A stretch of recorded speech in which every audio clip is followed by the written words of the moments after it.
Yeah, most definitely. This is the Crack King from the Crack King podcast in dire times. All right, let's just blast into this shit because we're apparently we're close to war. The Crack King podcast. Russia has invaded the Ukraine. I don't know what they fighting over. They fighting over Bush. They fighting over who knows what they fighting over. I see it as when two slave masters are fighting, we stay out of that shit and we get ourselves together for the big run. I'm gonna be honest with you. When it comes to politics, I really don't deep dive into a lot of political aspects of the world, which I feel like I should because you need to know what's going on. It's just a personal choice, but I do feel like in this situation, we need to be minding our fucking business, like you said. Like, I mean, whatever they got going on, I hate to just sound so frank, but that shit ain't got nothing to do with us right now. It's unfortunate what's going on, but I don't feel like we need to be intervening in some shit that ain't really our business. Because what's gonna happen is we keep poking the bear and keep deep diving into what they got going on. They gonna start fucking with us. And that ain't no shit that we need right now. This shit already fucked up out here as it is. Well, I feel like you know how you do poke the bear to get to your I'm getting tongue tied because I have so much to say on the issue. Russia is messing with Ukraine to get at us. Okay. Ultimately. Because they know if they mess with Ukraine, Ukraine is one of our allies. And when you are an ally with a country such as America, whenever you go to war, whenever anything happens, the deal that we made is that we're going to come help.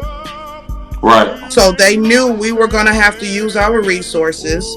They knew that they were going to put sanctions, that America was going to put sanctions on Russia, which in turn affects America, regardless if the politicians tell you, oh, we're going to make sure that the sanctions don't affect Americans. It is. Russia is the second largest supplier of natural gas, the third largest supplier of oil for the entire world.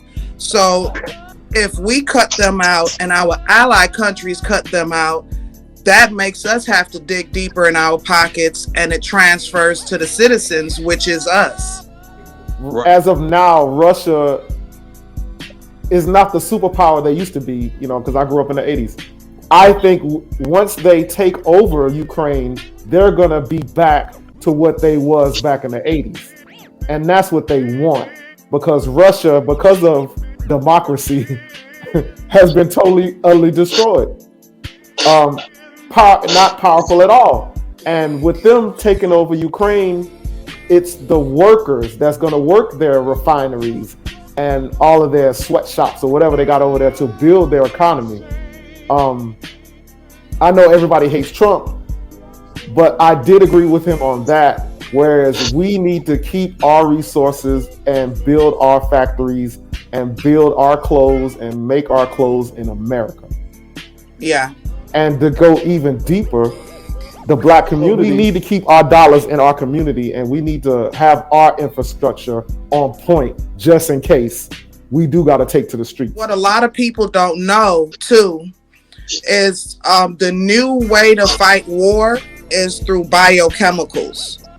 And in Ukraine, America has about 12 biochemical laboratories in Ukraine right now that are testing different bio weapons to fight wars.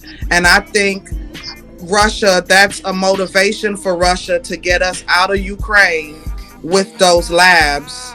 I think that's some of his motivation also, but they're not going to talk about that. Oh no, they're not going to talk about no shit like that. Yeah, because they probably got a whole nother fucking COVID shit percolating up in that bitch, ready to hit us. Ready to hit the fuck us up. But like, I mean, on a deep level, like, how does that affect the black community though in America? How does this war affect us? We are the lowest earners, and if prices of everything goes up, that's gonna hurt our pockets a lot worse than other groups of people in America. We as a black community, we are still at the bottom. And I'm not saying that in a negative way, but I say that to say that we will be affected in a deeper way than any other ethnic group in America. And the reason I say that is because, like you said earlier, with the, you feel like the black community needs to keep everything black and keep the money into our community. Well, unfortunately, we don't want to do that. I don't know what it is with the black community to where we can't come together as one unit the same way that the Koreans do or the Asians do, or you see what I'm saying? Like, they all work together to keep their money in the same pot, to whereas we won't do that. And then when something like this happens and when shit starts to hit the fan, we lost and we have no idea how we're gonna make it to the next day, because gas prices is going up, food is going up,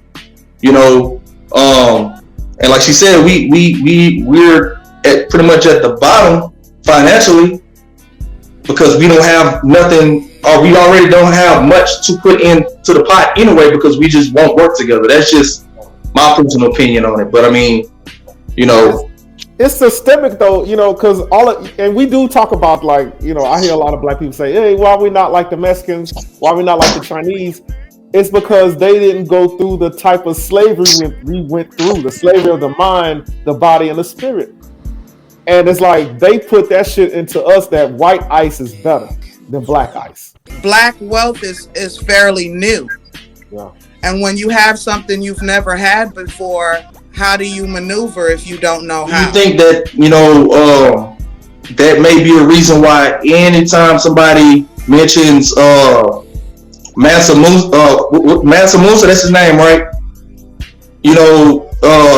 It immediately gets shut down. There's no productions of him, no documentaries of him, and this is just me thinking, this is something that they don't want us to see, because, and from my understanding, he was a wealthy black man, or the wealthiest black man in that point of time, or in his point of time, but there's nothing out there other than what you can Google to give people that knowledge. I don't understand that. Like, knowledge is power. Right. If we as black people knew what we know now, say maybe even 40 years ago, we would be a lot more advanced now. Mansa Musa is to this day and was the richest man in the world, in the entire world. He had like what they said, 80 to 90% of all the world's gold, control of all the world's gold. He had the biggest kingdom that anyone could think of that stretched through countries and countries. And and if little black children were to see a king like that, and it was a black man, it'll make them feel pride and feel like I could do anything in this world. I can be anything in this world. And that's something that they don't want us to think and to feel about ourselves. We're dying because young children and young men feel like they're not valuable. If you go in the hood, a lot of younger guys would say, it's amazing that I made it to 20 years old. Why? Yeah, they don't want us to have knowledge of self. But that was the whole key of it, to keep us down, take our knowledge of self, take our knowledge of spirit. The revolution will not be televised. If we don't see it on TV or TikTok or Instagram or on the back of somebody's ass, at this time, we don't give a shit about it. And like I tell everybody, I say that's systemic. It's like you can't blame your child for touching a hot stove if he doesn't know any better. And I equate that to the black community. We still in an infantile state when it comes to our knowledge of self and our knowledge of wealth. And respect and the honor of your culture. When Jews get money, they build community centers because they want their children to have a better life, to have somewhere to go, to, express who they are. So they build community centers, they build churches, They build these things to better their people because they love their people. Oh yeah. Such as the Asian, the Indian, the Hispanic. They love their people and they love their culture because they have a culture to love. They love themselves and to identify with. We really don't. I mean, we did. We created our culture. We created our culture, but we let all of these outside nations come in and skew it. Just like the N-word, you know. I like to say we invented this hip hop culture, this urban culture, and I remember when it first started. Did you hear rappers saying "nigga this" and "nigga that"? Did you hear the Sugar Hill Gang saying "nigga"? Did you hear fucking Melly Mel saying "nigga" all the time? Dougie Fresh or Slick Rick? You know what I mean? You didn't hear that shit. With me, the only reason I can't really answer that question is because I know I was born in '85, so by the time I got into rap in the '90s, it was already full-fledged NWA, Tupac. Yeah. You're right. So, but by me being a DJ, I am aware of the earlier rap that came before those guys, and you are absolutely right. It was a big shift in the content of these records from like you said, Melly Mel and Dougie Fresh, and even people like Big Daddy Kane and a lot of these guys, to where it shifted to the NWAs and to the Bone Thugs and Harmony, where they start using those type of the profane language and things like that in their records. I think with that, hip hop, it's a fact that a lot of urban white children are the main consumers of hip hop records. So if these are the kids, and even though we're buying it as well, but they're like in the top consumers of buying hip hop records. So if that's what they're buying and that's what they're hearing, they're not immune, but they're bound to, repeat the things that they're hearing on these records. And we may not like it. It's nothing that we can control, but this is what they're hearing. So of course I'm sorry. I don't mean to interrupt, but we can control that shit because we could just say stop doing it, stop. Oh, right. I agree with you. But what I mean by we can't control it is we can't control. We can tell the rappers to change their content, but they're not going to listen to us. I mean, they're not going to listen.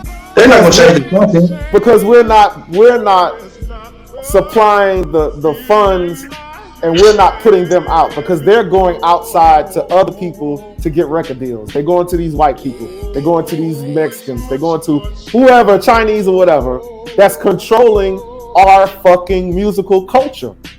And as long as they get paid for saying nigga, Joe Rogan is going to sit there and say the N-word and say it's okay because Richard Pryor said it or whatever. And I know for a fact, I have the fucking record, This Nigga Is Crazy, and it wasn't no E-E-R. It wasn't no hard ER on it. It was a G-A. Right. How do y'all feel about that? This Joe Rogan saying nigger and saying, oh, it's okay because rappers say it all the time. Because I've never heard a rapper say nigger. Me either, but it's unacceptable. But see, that's pretty much, that's kind of what I was saying about the kids. They're gonna say it because they're gonna blame it on the rappers. The rappers are saying it, so why can't I say it? Same thing with Joe Rogan. That's his excuse. The rappers are saying it, so why can't I say it? Either way, it is unacceptable. I've never heard a rapper use the ER either. So in my mind, he knows what he's doing. He knows what he's saying is wrong. He's just, I don't know too much about Joe Rogan. I've never heard of the guy until this particular incident dropped. So I don't really know too much about him, but I do know that he's out of line. Yeah, he's the biggest podcaster in the world right now. Okay. The Sticks and Stones? Yeah. May break my bones, but words cannot hurt me. I think nigger has been a hurtful, derogatory term for so long, and black folks took it back, switched it, and tried to make it a word of endearment, kind of like to throw to throw pie or to shove pie in the faces of those who use it as negativity. Like, it was kind of like, you can't use that word against me to hurt me anymore, because us as a community have accepted it, took it, and changed it, not knowing the long-term effects of it. Right. And Joe Rogan, he's saying that to ruffle feathers. Right. To ruffle feathers and keep up this demographic. racism talk in America, because that's what America goes off of, is And that's us what fighting Right. against each other. White people mad at blacks, blacks staying mad at whites, and it just keeps us distracted from what's really going on. Right. That was still some systemic racism shit that we take that word, change it, and take it and use it for ourselves, so we don't feel bad when white people say it. You know, like, fuck that shit. When they say it, we chop their fucking heads off. Just like if we call them a peckerwood or a cracker, they want to chop our motherfucking heads off. Instead of saying, "Oh, we're gonna play the game. We're gonna be submissive and we'll just use it on ourselves, and it's okay for you to use it as long as you say the GA." Because that's the thing in the black community, that it's okay as long as you say the GA, and that's bullshit too. And that's exactly what I was telling my coworker. I'm like, if they're allowing you to say the GA, they're the problem. This is bullshit. You shouldn't be saying that, period. You know, You shouldn't say it either. You're right. I agree. We shouldn't. We should just, but you know, to her point, it's not going to happen. As much as we wanted to, it's too far deep in the trenches. I just watched a clip 2 days ago. I don't even know what movie this was. But it was Robert De Niro, right? He was on stage rapping Ice Cube, "Today's a Good Day." And then on the part where Ice Cube says the N-word, now he's at a karaoke night. On the part where Ice Cube says the N-word, he stops the song and asks the crowd, "Can I say it? Can I say it?" The crowd is full of black people. What you think the black people did? Yeah, go ahead. Because we love you, Robert De Niro, because you married a black woman and you in a lot of gangster movies. You know, I like That's Robert De exactly Niro. what happened. Wrong, but if he says the fucking N-word, I'll beat the shit out of him too. But see, this was a movie. It was Robert De Niro acting in the movie, but this was an actual movie. So I don't know what movie it was. I just seen the clip on Facebook. I was like, man, what the hell is this? But I say that to say that it's so deep into the culture, to the pop culture, or to the you know, rap or whatever, that people are making jokes about it. To American culture, right? It's so deep that to now it's just, they're not taking us serious as to where we don't want them to say it no more, because it's a joke now. Okay. They're making a mockery out of it, and it's a joke. Oh yeah, most definitely. I think we should just start with our generation, our next generation, because, you know, I learned a long time ago, like, you saying the N-word to your kids, that's what's keeping that shit going, you know? Saying it around them or letting them hear shit, you know, music that it's like, I'm trying to get my thoughts together. It's like, we're the only community that let our kids, like, we don't give a fuck about parental guidance. You know what I mean? Hey, you know what? It's like, we let, if that motherfucker say TV 17, our 6-year-old kid is we don't give a shit if we let him watch it. If a movie, if a video game come out, like I'll never forget this. My kid wanted Grand Theft Auto at like fucking whenever it came out, and I was like, yo, you're not old enough for that shit. And she was super fucking mad about that shit. And I was like, yo, it's a reason why you're not old enough to fuck with this shit. It's a reason why you shouldn't be listening to this rap, you know? Right. And that's come from us. You know, we got to start following parental guide. We need to start following the laws and commandments of the land, because that's in the Bible. Yeah, and we just it's not okay to do any and everything in front of your children. It's not. And you know what? To be honest with you, in the 36 years that I've been alive, everything that I'll say with the N-word and pretty much anything in that aspect, I did learn from rap, or I did learn from watching TV. And I say that to say that my father never used the N-word. I've never heard my dad use the N-word in my life, like right hand to the man. I've never heard my mama use the N-word. So I was picking that up in the media. From the music, from the media. And from the music, from what I was seeing on TV. Now in these days, even with my son, I have to monitor what he watches heavily, because now they have everything at their fingertips, to where, you know, even when I was coming up, or when we were coming up, we didn't have this social media stuff. No. What we saw on TV or what we heard on the radio was pretty much the peak of what we had. We just couldn't pick up a phone, and like right now, I had to get on my son the other day because of the stuff that I heard him listening to on his phone. But he has an older brother that's 15. My son is only 7. His brother is 15, so a lot of the things that he's picking up from his brother.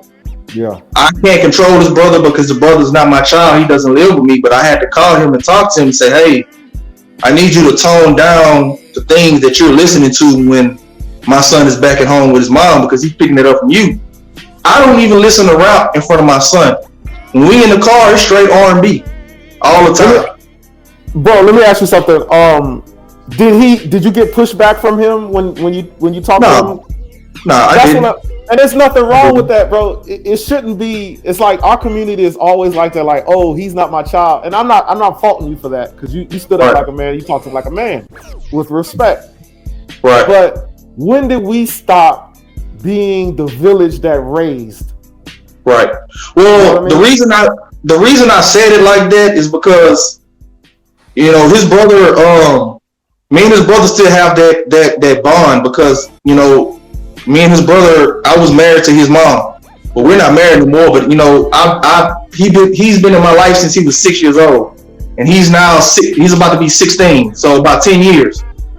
So we still have that bond where we can call and talk to each other, and even though me and his mother's not together anymore, he still has that respect for me. So that's why I was able to call and talk to him. But when I say that he's not my child, I can't call and chastise him and make him stop listening to the things that he's listening to, because he's not under my roof, and he has a father for that.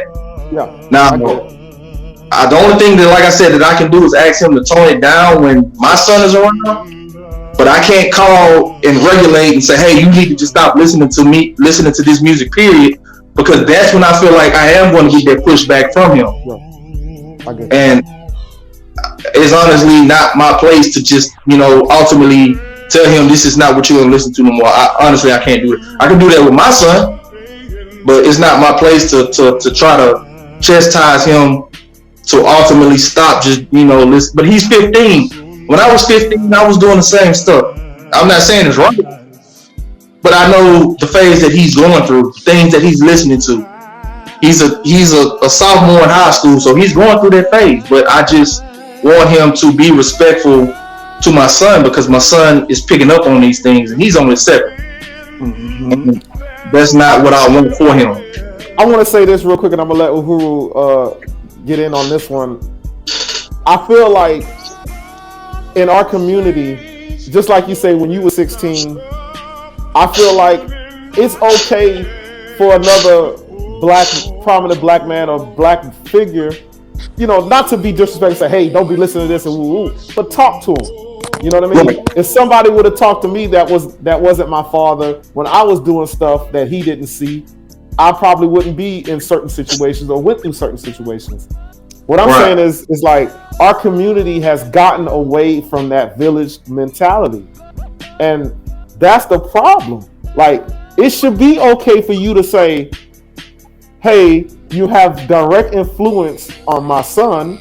I want to talk to you about it.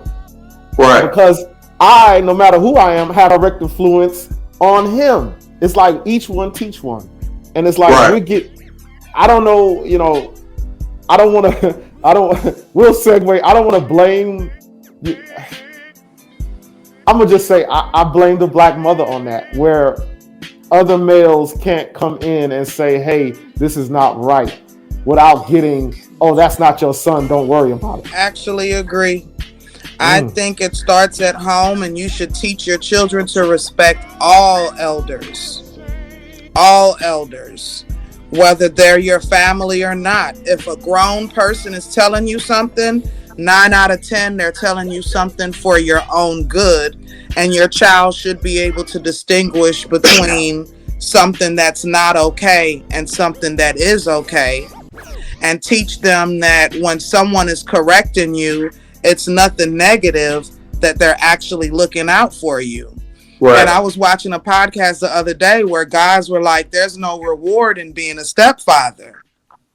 And it boils back down to the mother needs to teach the child to have respect for all adults. So when she does meet a man, the children automatically has respect for that man in the household. And they also have to understand women should talk to their children before getting in relationships about these certain things and let them know, like, hey, he isn't your father, but he is in this house and he is providing for you and me to have a better life. And in a situation where he is trying to tell you something about your, to better yourself, just listen, accept it, and move on. Right. I totally agree. Facts. Because your children shouldn't be disrespectful to anyone. Right. Whether it's, their stepdad, a regular man on the street, they shouldn't be disrespectful, period. And if women teach their kids to be respectful, men wouldn't leave, because who wants to deal with a disrespectful bad child? Right. Nobody. The man may still love the woman, but he just can't be in that situation because that's not how he was raised. And who wants to be disrespected by someone that you're helping to clothe and feed? Right. And women got to understand that too. If he's paying your bills, if he's buying things for the household, he needs to be respected as such. Absolutely. I don't play with that. You not my son's father. Well, he's there acting like the father, so he should have respect for him as he would his. And then they say that, and it's like the real father not even doing nothing. Right. And here this man coming in wanting to help take care of your mother and you, and you're being disrespectful about that. So women need to relax on allowing their children to be disrespectful to any adult. Total shift from everything that's all we can get ratchet about. We can get ratchet for the niggas out there. Man. All right, so this is a real scenario, but like I said, I actually posted this on my Facebook and the comments went crazy. So this is what happened. We have a guy, right? He's married. He's a married couple. The wife made the husband lunch. The husband went to work. He overheard one of the co-workers mention that they forgot their lunch at home. So he shared the lunch. Okay. When he went back home, he told his wife, the wife asked him, how was the lunch that I made you? He said, it was good, baby, but I shared half of it with my co-worker because they forgot their lunch. She was cool. Oh, baby, you did a good thing. I'm so proud of you, blah, blah, blah. She automatically assumed that the co-worker was a male. So when she discovered the co-worker was a female, she flipped the script just like that. And it was a big shit. So my question is, and I'm asking you, because I don't know if you're married or you have a boyfriend, but would you flip the script if you found out that the co-worker was a woman, that your husband or your boyfriend shared his lunch with, as opposed to a man? And if so, what is the difference in your husband sharing his lunch with a male co-worker opposed to a female co-worker? Me personally, I don't feel like it should be it makes a difference. If you're a secure person and you're secure in your relationship and you know your man wouldn't disrespect you or cheat on you, then it shouldn't matter if it was a male or a female. I would want a man that would see a woman and children or a woman stranded and he has enough compassion and heart in him to actually help her than to leave her because that speaks on a person's character. Thank you. Okay. Her man saw that someone was hungry. It's not fun being hungry at work, I know. And he said, let me give her half of my food. He probably had more than enough, and he offered it to the woman. It doesn't necessarily mean he wanted that woman or he wanted to sleep with that woman. He was raised right. He saw someone in distress, and he helped them, period. And I'm so glad you said that, because that's what they were alluding to.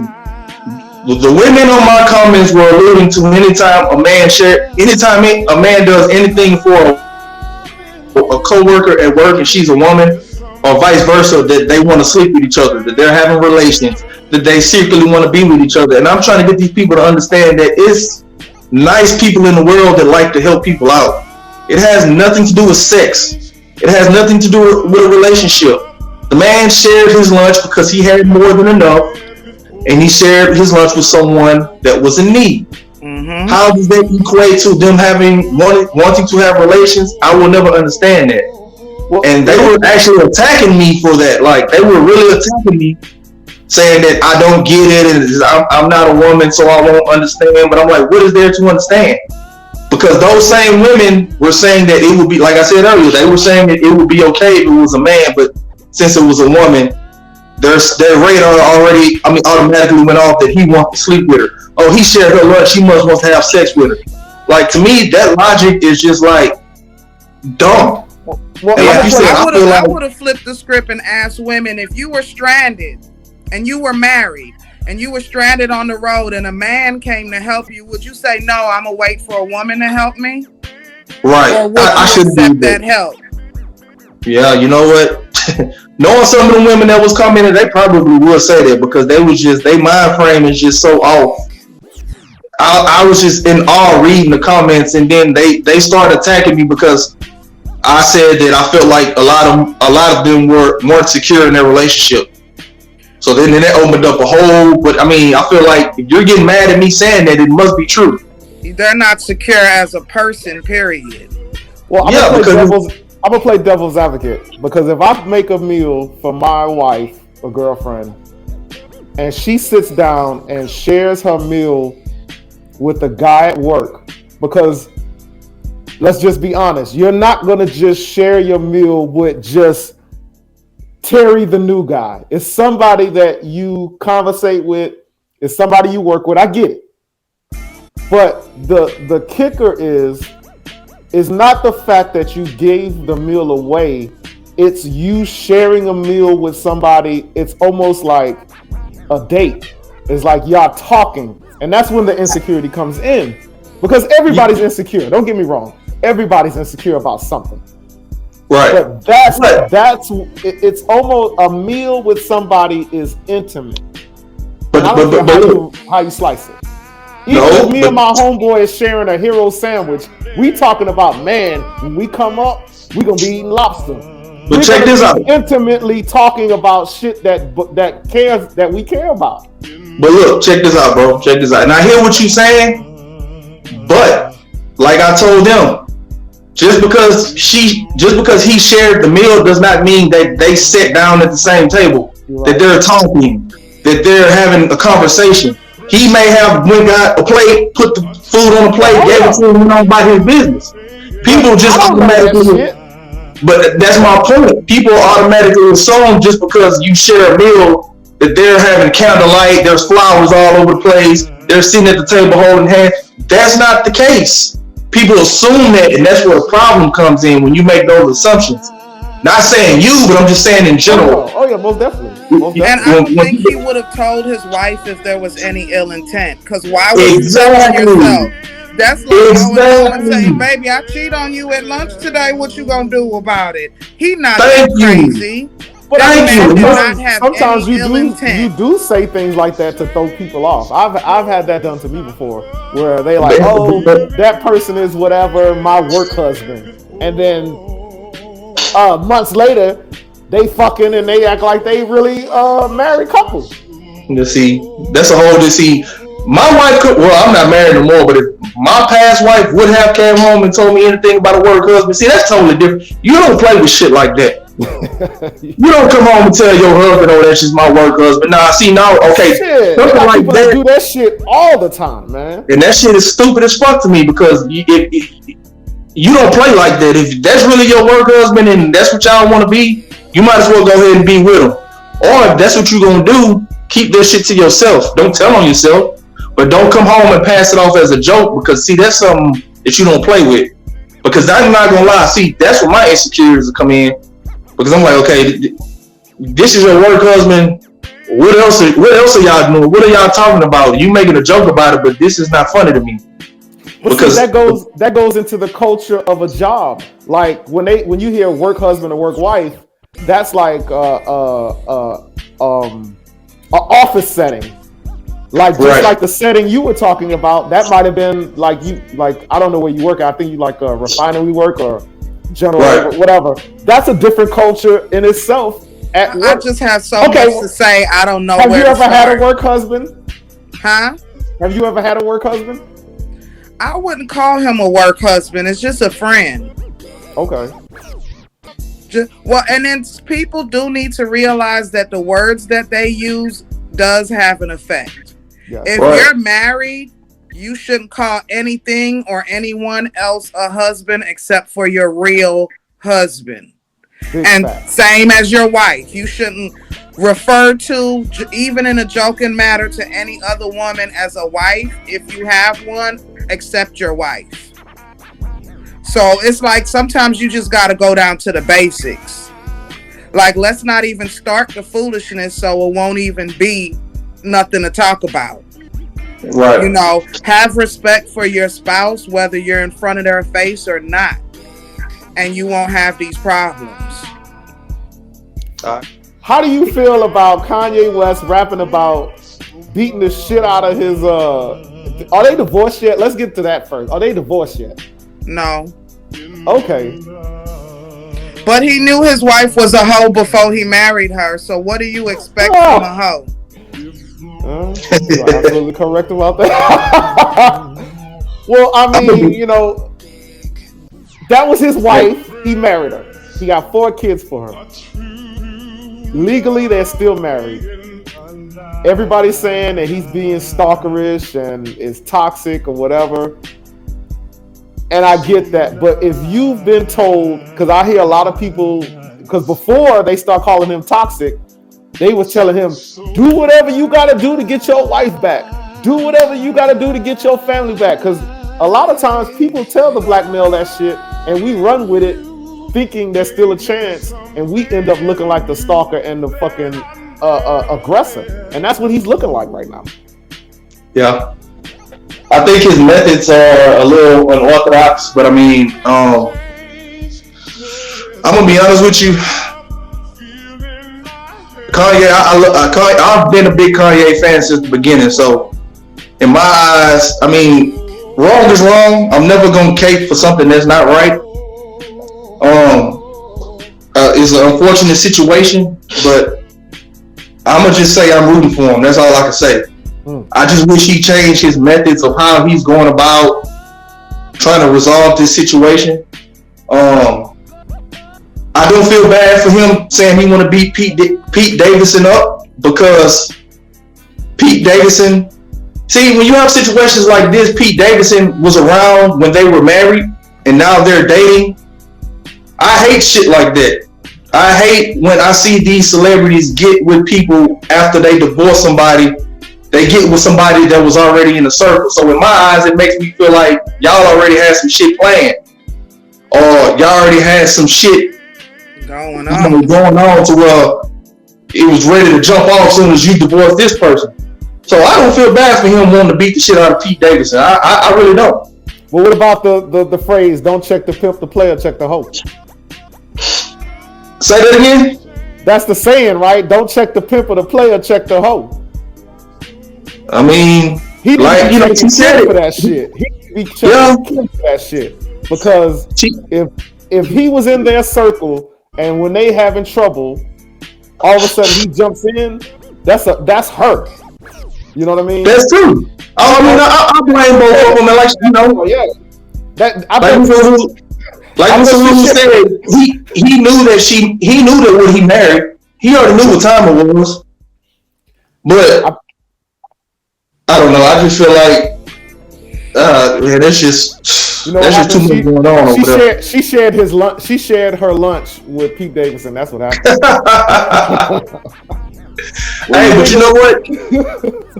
Have you seen his new girl? Not this Julia Fox chick that he just broke up with. The Charmaine, whatever. It don't Man, matter. she looked just like Kim Kardashian, bro. He loves that woman, man. He didn't put his they have spirit bonds with those kids. Right. Uhuru, let me ask you a question as a woman. If you were to having rocky times with your husband and y'all living in different houses, would you consider that being stalkerish? Him trying to get back with you and pushing that hard to get that family back together? Not necessarily. Not necessarily, but the girl said that she's out of love with him. So he has to really just get a grip. Sometimes time heals things. They just broke up.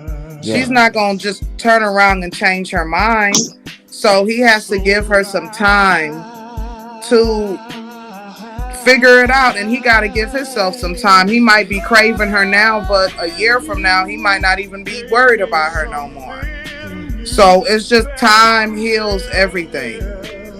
And some people are meant, some people are not. I don't think Kim will ever settle down with anybody. It's just not in her to. As long as she can get them, she gonna keep racking them up. I agree, and I think that's exactly what it is. I think how long were they married? They've been married for a minute, right? Something like 5 more than or 5 7 years. Yeah, 5 or 7. See, I feel like with her, like Mr. Uhuru just said, Kim does not want to be. She just didn't want to be tied down no more. I think that's what it ultimately boils down to. She just wants to she came in this game with notches under her belt. Her being tied down for 7 years and then having the 4 kids that they have, she probably just like, you know what, this is not who I am. Yeah. Even though it's people like that. They be in relationships and they realize, relationships just not for me. I don't want to be in it no more. Human is human, but how we react to that shit matters. I'm living proof, but that's something we would have to talk about while it's now recording. But I know. That's the best content, bro. Huh? That's the best content. Just